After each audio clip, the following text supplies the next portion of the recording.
I'm Marvel. This channel exists to connect gamers to MMOs they'll love. In this series, I play perhaps the most underrated MMORPG on Steam, Project Gorgon. It's inspired by classic MMOs like EverQuest, Asheron's Call 1, and Star Wars Galaxies, currently sitting at a very positive score on Steam in early access with a demo available for free. Thank you for watching and subscribe for more MMO content. In the last episode, a system notification informed the server that Ranelons were about to descend upon Durston's humble abode in Cerebral Hills. As you can tell, many dozens of players from around the world of Project Gorgon quickly gathered to ward off the looming threat. I have never participated in an event like this, and it's my understanding that these are GM-led, not automated like in Guild Wars 2. Thus, like old-school EverQuest events, a real person is orchestrating what's about to unfold. Despite there being nearly 30 players on my screen, I'm still enjoying more than 60 frames per second. I'm also not playing on an expensive gaming rig, and I'm recording footage, so the developers have been keen to provide important optimizations over the years. While we brace for the onslaught about to ambush us from every side, a few notes are worth considering. I believe this gathering is a representative slice of Project Gorgon, much like the weekly poetry jams in Cerebral Bar each Saturday.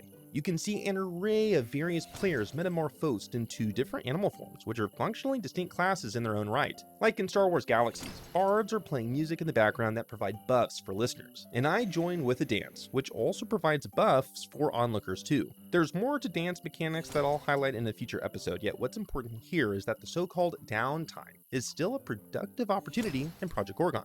Not only are we able to socialize and network, we can also train skills ordinarily not relevant in combat scenarios. Yet, as I attempt to understand how public raids work in Project Gorgon, a horde of elite goblin guards descend from the western hills. I thought Ranelons were attacking. Regardless, a few items to note. Like in Warhammer Online, you can see that Kill Goblins was automatically added to my quest log near my minimap, so I presume that this is an example of public or event quests. Moreover, the HP pools of mobs are in their 20,000s, so these are likely very much in-game mobs. My arrows are nothing more than an annoyance to these elite fighters. It's my impression that a single hit from one of these guards will be enough to bring me down, so I'll have to be careful. Moreover, you can see the limitations of tactical combat in Project Gorgon at this scale. This wave reminds me of late-game PvE in Diablo 3, in which one player pulls mobs into a kill zone of AoE abilities from the other teammates. I'm sure I'm missing important details, yet from the outside as a newer player, I do think work needs to be done to make these waves of battles more engaging.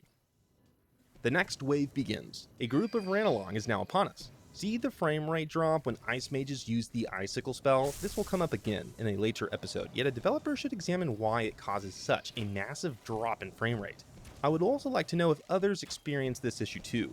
Moreover, in the combat log, you can see that I'm hardly gaining any experience towards skills used in combat. I imagine this is because the amount of relative contribution I'm providing is small. However, it will be worth it in the end, as I'll soon show. The event is also an opportunity to level up Cascrim, my gifted bee. Evokers are now joining in the assault against Durston. Their HP soars above 77,000 and have a crown near their portrait. These seem to be bosses, and when defeated provide combat wisdom, which is a type of currency for an unreleased type of alternate advancement, or at least that's the ongoing theory. Apparently, waves are becoming more difficult, yet the tactics still appear to be the same, which may be an opportunity to examine how combat scales at the endgame. With that said, it's hard not to appreciate the sound and visual design at work here. Bards are quickly snapping the strings of their harps, cows are mooing to taunt unrelenting foes, fairies are flying to provide aid to their allies, and foxes are chewing at the evoker's feet. It's as if Earth Eternal never closed down.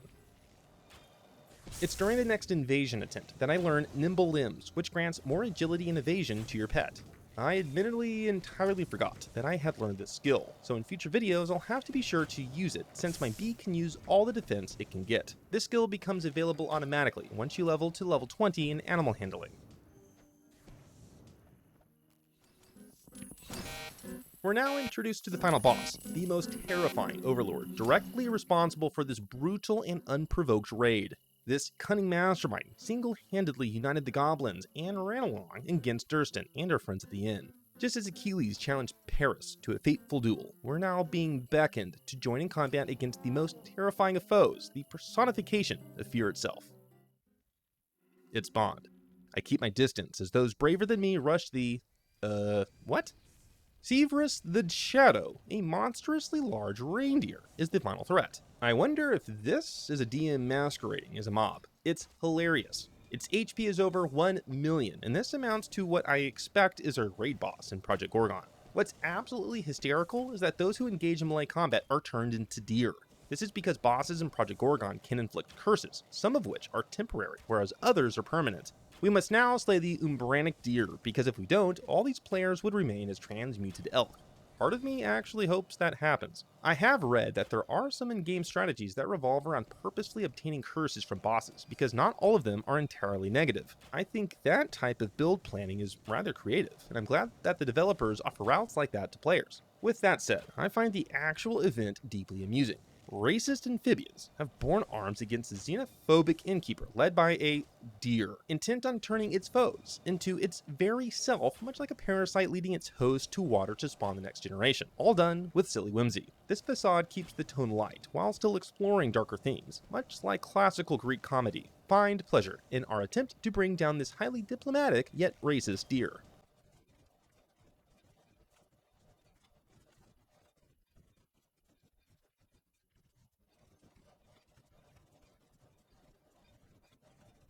Listen to all the loot being taken by players. And there is a glowing green bear. In expected fashion, we loot antlers and venison with other incidental items, including a rune. It's useful to summoners or adept animal handlers, so perhaps we'll put it to good use in a future episode. As I approach the chest, I learned that I can select one of these categories for loot. I appreciate that this type of engagement reduces the frustration in a very RNG game, since the reward will be level and skill appropriate.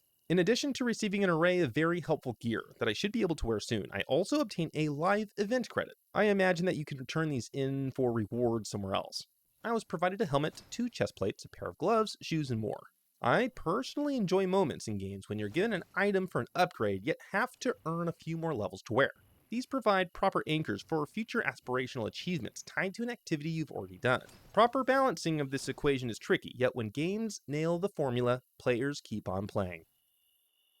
Moreover, remember that one of my skills is animal handling, and that Project Gorgon's loot system tends to drop gear with ability mods respecting your activated skills. And remember Gisli, the animal handler and stable master at Cerebral Keep? You can quickly level up his favor by gifting him items with animal handling mods. Doing so enables me to learn a few more skills that, again, upon reflection, I entirely forgot that I had. Once my series catches up to the present tense, I'll be using a far more optimal build. But it's after the poetry jam, and the screen is blurry because my elf has enjoyed too much of a certain liquid. Old school EverQuest players know the feeling. Saturdays are a great day to network because many players are online in Cerebral Keep. So what type of trouble are the Hippocratic Kitty and I going to be experiencing just through these massive gates? Watch the next episode to find out. Thanks for watching.